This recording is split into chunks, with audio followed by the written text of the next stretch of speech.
പരിരക്ഷ പിണറായിക്ക് മാത്രമോ എന്നാണ് സൂപ്പർ പ്രൈം ടൈം ആദ്യം ചർച്ച ചെയ്യുന്നത്. ശ്രീ അനിൽ അക്കര, സ്പീക്കറുടെ റൂളിംഗ് ഇന്ന് സഭ തീരുന്നതിന് തൊട്ടു മുൻപ് വളരെ ബുദ്ധിപരവും പ്രായോഗിക മതിത്വത്തോടെയുമാണ് അദ്ദേഹം നിർവഹിച്ചത്. നിങ്ങൾക്ക് പ്രതികരിക്കാൻ പോലുമുള്ള അവസരം കിട്ടിയില്ല. സ്പീക്കറുടെ നടപടിയെ നിങ്ങൾ എങ്ങനെയാണ് കാണുന്നത്? നാളെ എങ്ങനെ ഇതിനെ സമീപിക്കാനാണ് തീരുമാനം? സ്പീക്കറുടെ നടപടി ഒരു കാരണവശാലും അംഗീകരിക്കാൻ കഴിയുന്നതല്ല. ഞങ്ങളെ സംബന്ധിച്ചിടത്തോളം ഞങ്ങൾ ഒരു കാരണവശാലും ഇത്തരത്തിലുള്ള ഒരു റൂളിംഗ് സ്പീക്കറുടെ ഭാഗത്തുനിന്ന് ഉണ്ടാകുമെന്ന് പ്രതീക്ഷിച്ചുമല്ല. രാവിലെ അടിയന്തരമായും പാർലമെൻ്ററി പാർട്ടി ചേർന്ന് രാവിലത്തെ ചോദ്യോത്തരവേള ഉൾപ്പെടെയുള്ള വിഷയങ്ങളിൽ ഞങ്ങൾ തീരുമാനമെടുത്താണ് നാളെ നിയമസഭയിലേക്ക് പോകുന്നത്. ഇവിടുത്തെ ഒരു പ്രധാനപ്പെട്ട പ്രശ്നം കേരള നിയമസഭയിലെ സ്പീക്കർമാർ ഇങ്ങനെയൊന്നും ഞങ്ങൾ പ്രതീക്ഷിച്ച സ്പീക്കറല്ല. ആ തെരഞ്ഞെടുപ്പ് സമയത്ത് രാജഗോപാൽ പറഞ്ഞതുപോലെ ഉള്ളൊരു സ്പീക്കറെ അല്ല നമ്മളവിടെ കാണുന്നത്. ഇവിടെ ബഹുമാനായ മുഖ്യമന്ത്രി സഭയുടെ നാഥനാണ്, സഭയെ നല്ല രീതിയിൽ കൊണ്ടുപോകേണ്ട ഒരാളാണ്. അങ്ങാടിയിൽ തോറ്റേൻ അമ്മയോട് എന്ന രീതിയിലുള്ള ചില നടപടിക്രമങ്ങളാണ് അവിടെ കാണുന്നത്. ശിവസേനയുമായി ബന്ധപ്പെട്ട കാര്യങ്ങൾ ഒരു കാരണവശാലും ആ സമയത്തോടെ പറയേണ്ടതായ ഒരു വിഷയം അവിടെ ഉണ്ടായിരുന്നില്ല. ആദ്യം വളരെ ഭംഗിയായി അടിയന്തര പ്രമേയ ചർച്ചയ്ക്ക് മറുപടി പറഞ്ഞു. ഗുരുവായൂർ അമ്പലവുമായി ബന്ധപ്പെട്ട വിഷയത്തിലും മറുപടി പറഞ്ഞു. ആ കഴിഞ്ഞതാണ്. അതിനുശേഷം അവിടെ വളരെ തന്ത്രപൂർവ്വമാണ് ആ വിഷയം ഉണ്ടാക്കിയത്. അത് എന്തിനാണ് ശിവസേന പ്രയോഗം? അന്നത്തെ ലാവ്ലിൻ കേസ് കോടതിയിൽ വരുന്നത് തടയിടാൻ വേണ്ടിയാണ്. എനിക്ക് തോന്നുന്നത് ഇവിടെ RSSനെയും ശിവസേനയും ഉൾപ്പെടെയുള്ള സംഘപരിവാർ സംഘടനകളെ ബഹുമാനായ മുഖ്യമന്ത്രി ഒരു ആവരണമായി സൃഷ്ടിക്കുകയാണ്. അദ്ദേഹത്തിന് ഈ ഗവൺമെൻറ്റിന് വരുന്ന ഓരോ വിഷയങ്ങളിലും എങ്ങനെ നേരിടണം എന്നതിനെക്കുറിച്ച് വരുമ്പോൾ അപ്പോൾ തന്നെ അദ്ദേഹം ഒന്നുകിൽ ഭോപ്പാലിലേക്ക് പോകും, മംഗലാപുരത്തേക്ക് പോകും. അവിടെ പോയി ഈ RSSകാരെയും സംഘപരിവാര ശക്തികളെയും ഒക്കെ മുന്നിൽ നിർത്തി ഒരു ഫൈറ്റ് ഉണ്ടാക്കി അത് കേരളത്തിൽ ചർച്ചയാക്കി കൊണ്ടുവരികയാണ്. അദ്ദേഹത്തിനെതിരായുള്ള ഒരു വിഷയം അന്ന് ഇത് വളരെ ബുദ്ധിപൂർവ്വം ഉണ്ടാക്കിയതാണ്. ലാവ്ലിൻ കേസ് അന്ന് കോടതിയിൽ നടന്നുകൊണ്ടിരിക്കുകയാണ്. ഞാൻ താങ്കളേക്ക് തിരികെ എത്താം. ശ്രീ രാജു എബ്രഹാം, ഇവിടെ ഈ പ്രശ്നങ്ങളെല്ലാം അന്നുണ്ടായ സമയത്ത് 9-ാം തീയതി സ്പീക്കർ കക്ഷി നേതാക്കളെ വിളിച്ചു. പാർലമെന്ററി കാര്യങ്ങൾ കൈകാര്യം ചെയ്യുന്ന മന്ത്രി AK ബാലൻ പ്രതിപക്ഷത്തോട് ഈ ചർച്ചയ്ക്ക് ശേഷം ഒരു ഉറപ്പ് കൊടുക്കുന്നുണ്ട്. ഇരുഭാഗത്തിനും തൃപ്തികരമാകുന്ന ഒരു റൂളിങ്ങിലേക്കായിരിക്കും പോവുക എന്ന്. അതിൻ്റെ അടിസ്ഥാനത്തിലാണ് പ്രതിപക്ഷം പിന്നീട് സഭയോട് സഹകരിക്കുന്ന നില ഉണ്ടായത്. പക്ഷേ ഇന്നത്തെ റൂളിംഗ് ഏകപക്ഷീയമല്ലേ? ഏകപക്ഷീയമെന്ന് ഒരിക്കലും പറയാൻ കഴിയില്ല. പ്രത്യേകിച്ചും ശ്രീരാമകൃഷ്ണൻ സ്പീക്കറായി വന്നതിന് ശേഷം പ്രതിപക്ഷത്തോട് എടുക്കുന്ന ഒരു സമീപനം ഞങ്ങൾക്കൊരിക്കലും ഒരു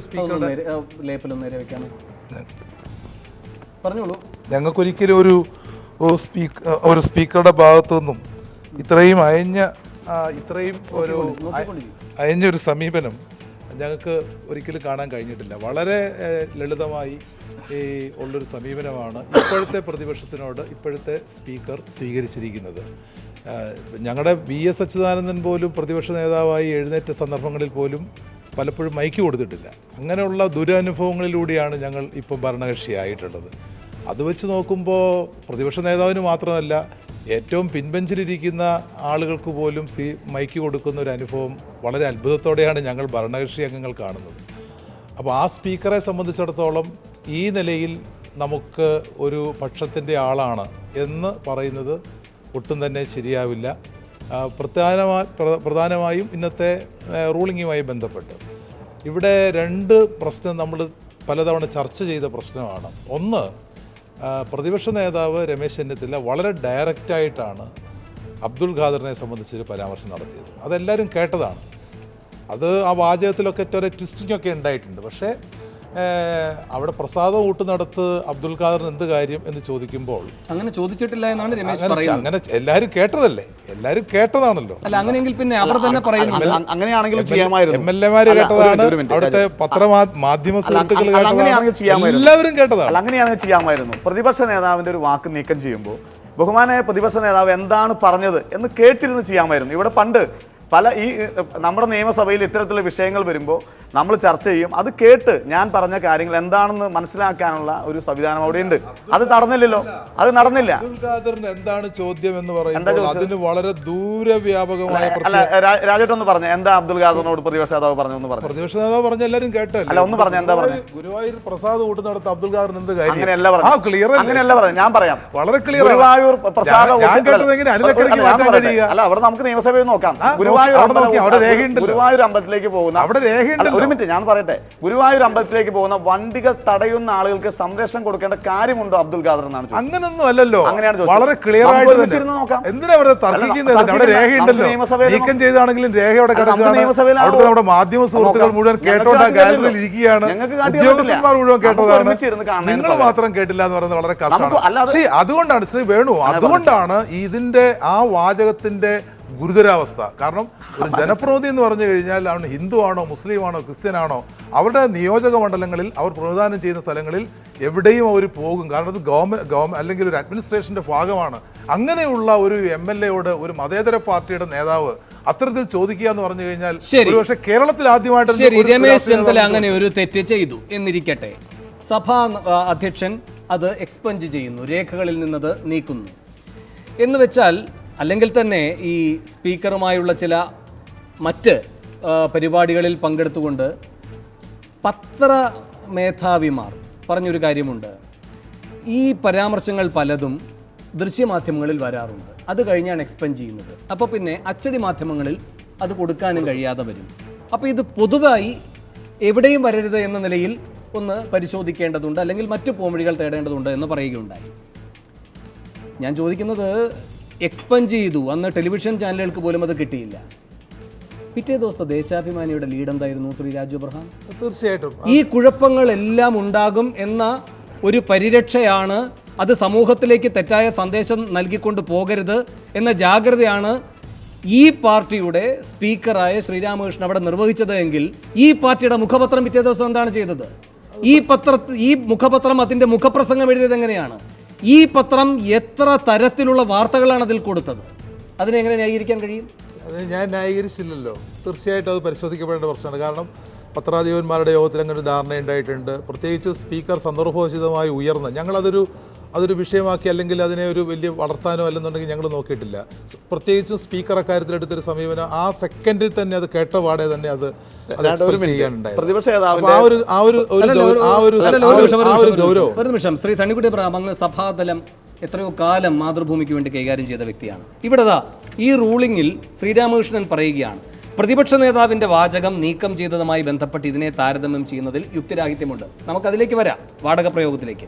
ഈ സഭാതലത്തിൽ നിന്നും പുറത്തേക്ക് വമിക്കുന്ന ആശയങ്ങളോ വാദമുഖങ്ങളോ പൊതുസമൂഹത്തിൽ തെറ്റിദ്ധാരണയോ കുപ്രചാരണത്തിന് സാധ്യതയുണ്ടാക്കുന്നതോ അതുവഴി സമൂഹത്തിൽ ഭിന്നിപ്പ് സൃഷ്ടിക്കാൻ കഴിയുന്നതോ ആകരുതെന്ന് ചെയറിന് നിർബന്ധമുണ്ട്. ഒരുപക്ഷെ പ്രതിപക്ഷ നേതാവ് ഉദ്ദേശിക്കാത്ത അർത്ഥം പോലും വ്യാഖ്യാനിക്കപ്പെടാനുള്ള ഒരു സാഹചര്യം ഒഴിവാക്കേണ്ട ചുമതല ചെയറിനുണ്ട്. പിറ്റേ ദിവസം ദേശാഭിമാനി പത്രം എന്തായാലും സ്പീക്കർ വായിക്കുന്നുണ്ടാകും. അതിലിതിന് നേർ വിപരീതമായാണ് ഈ കാര്യങ്ങൾ മുഴുവൻ രാഷ്ട്രീയമായി ഉന്നയിക്കപ്പെട്ടത്. അപ്പോൾ സഭയ്ക്കകത്ത് സഭാനാഥൻ ഈ കാര്യം, സഭാ അധ്യക്ഷൻ ഈ കാര്യം ചെയ്യുന്നു, സഭയ്ക്ക് പുറത്ത് ദേശാഭിമാനിയും ഈ കാര്യം ചെയ്യുന്നു. വേണു, അവിടെ നടന്നത് വാസ്തവത്തിൽ ശ്രീ രമേശ് ചെന്നിത്തലയുടെ വാക്കുകൾ ഉണ്ടായ ആ നിമിഷത്തിൽ തന്നെ അവിടെ വേറൊരു വാചകം ഉണ്ടാകുന്നുണ്ട്. അത് ഞാനത് സഭയിൽ അന്ന് ഇല്ലായിരുന്നുകൊണ്ട് ഞാനത് ആധികാരികമായിട്ട് പറയുന്നില്ല. ഇത് ചാവക്കാട്ട് നിന്നുള്ള വെള്ളമാണോ എന്നൊരു ചോദ്യം ഉണ്ടാകുന്നുണ്ട്. അനിലിനോ രാജുവിനോ ഓർമ്മയുണ്ടെങ്കിൽ ഇത് അബ്ദുൽ ഖാദറിനെ കുറിച്ച് ശ്രീ രമേശ് ചെന്നിത്തല ഇത് പറയുമ്പോൾ മറ്റൊരു ചോദ്യം ഉണ്ടാകുന്നുണ്ട്, ഈ ചാവക്കാട്ട് നിന്നുള്ള വെള്ളമാണോ എന്ന്. നമുക്ക് അതിന്റെയൊക്കെ അർത്ഥം മനസ്സിലാവുന്നില്ല. അത് പിന്നീട് പിറ്റേ ദിവസം ദേശാഭിമാനി വിശദമായി ചാവക്കാട് എന്ന പ്രയോഗം ബോധപൂർവം രമേശ് ചെന്നിത്തല നടത്തി. ദേശാഭിമാനിയുടെ റിപ്പോർട്ടാണ്. അവിടെ ആ ചാവക്കാട് മേഖല എന്ന് പറയുമ്പോൾ അത് ദുരുദ്ദേശത്തോടെ തന്നെ രമേശ് പ്രയോഗിച്ചതാണ്. ഒരു പ്രത്യേക വിഭാഗം അവിടെ ജീവിക്കുകയാണ്, അവരാണ് ഇതിന് എതിർ നിൽക്കുന്ന ശക്തികൾ എന്ന നിലയിൽ വ്യാഖ്യാനിക്കാൻ ഇടവരുന്നതാണ്. ചാവക്കാട് എന്നുള്ള പ്രയോഗം രമേശിന്റെ അല്ല, വേറെ ഭാഗത്തും തന്നെ വന്നാണ്, യാതൊരു സംശയമില്ല. അത് അന്ന് തന്നെ എക്സ്പെൻഡ് ചെയ്യുന്നു, ആ നിമിഷത്തിൽ തന്നെ എക്സ്പെൻഡ് ചെയ്യുന്നു. എക്സ്പെൻഡ് ചെയ്യാനുള്ള എല്ലാ ട്രഷറി ബെഞ്ചിൽ നിന്നാണ് അത് വരുന്നത്. അല്ല, ഇത് കടകംപള്ളി സുരേന്ദ്രനാണ് അബ്ദുൽ ഖാദറിന് ഇത് കൊണ്ടുകൊടുക്കുന്നത്. അവിടെ ശ്രദ്ധിക്കേണ്ട കാര്യം, വാക്കൗട്ട് പ്രസംഗം നടത്തുമ്പോൾ എന്തിന് രമേശ് ചെന്നിത്തല അബ്ദുൽ ഖാദറിന് വഴങ്ങിക്കൊടുക്കണം? അത് ആ മാന്യത അനുസരിച്ച് വഴങ്ങിക്കൊടുത്താണ്. അതിൽ പറഞ്ഞ വാക്കുകൾ എങ്ങനെയാണ്? പിന്നെ രണ്ടാമത്തെ കാര്യം, മൊത്തം നുണയാണ് പറഞ്ഞത്. അവിടെ ഒരു കോൺഗ്രസ് കൗൺസിലർമാരും തടയാൻ പോയില്ല. അല്ല, പേര് സഹിതം പറഞ്ഞു 3 കോൺഗ്രസ്, പിന്നീട് കൗൺസിലർമാരുടെ എണ്ണം കൂട്ടി 2 കോൺഗ്രസ് കൗൺസിലർമാർ, ഒരു ലീഗ്. ആ സമയത്ത് ഒരു കോൺഗ്രസ് കൗൺസിലർ ഉണ്ടായിരുന്നു, ലീഗ് കൗൺസിലർ ഉണ്ടായിരുന്നില്ല. അവിടെ ഉണ്ടായിരുന്ന ഷെനിൽ എന്ന് പറയുന്ന CPM കൗൺസിലാണ് അവസാനം വരുന്നത്.